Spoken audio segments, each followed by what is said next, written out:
Hi and welcome back. Here we've got the classes and objects coding exercise, and this is getting more and more complicated as time goes by, but hopefully we'll be able to do it. Now, if you've not looked into the exercise prior to this video, I would recommend you go and check that out and try to do it, and then we'll come back and explain what happened. This coding exercise has 3 steps. First, it requires us to complete an implementation of 3 methods of a class.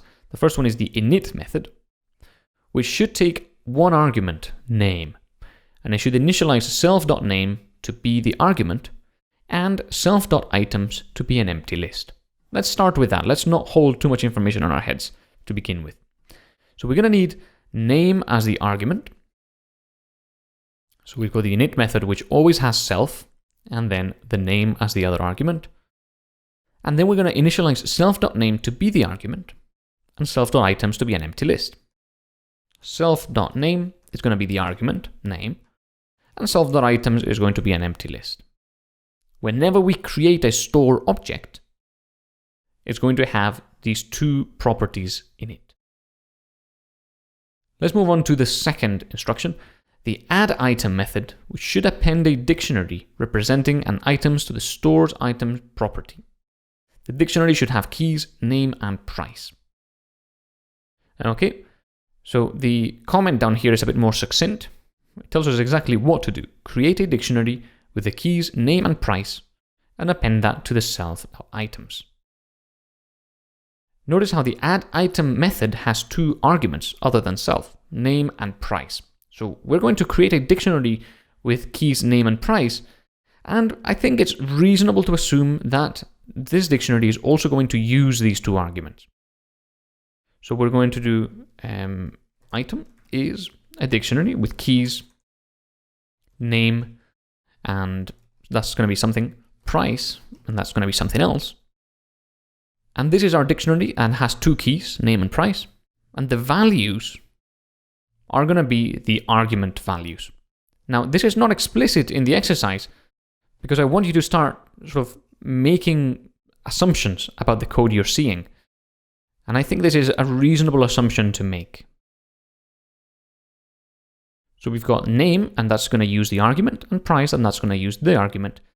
And what this means is that when you call this add item method, you're going to pass in the name and the price of the item you want to add, and that's going to create the item and add it to the store for you. So all you have to do is not create an item and give it to this method, but just give it the values that you want to add to the store as items.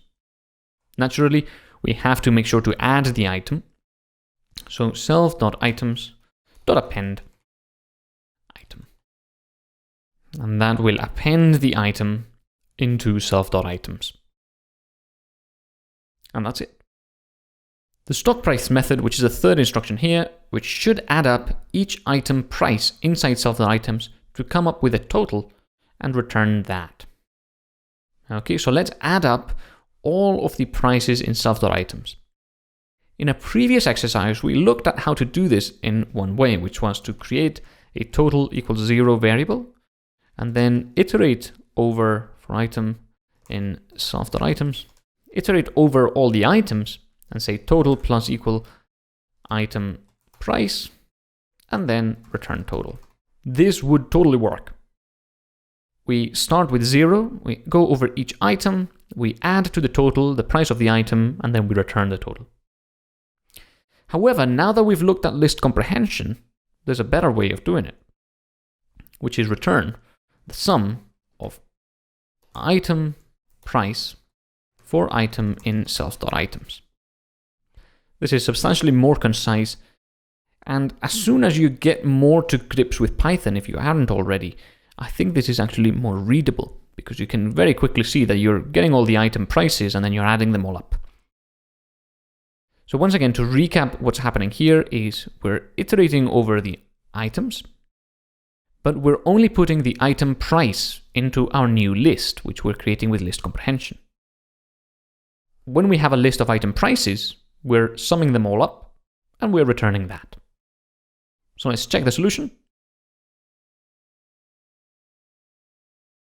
And there we have it.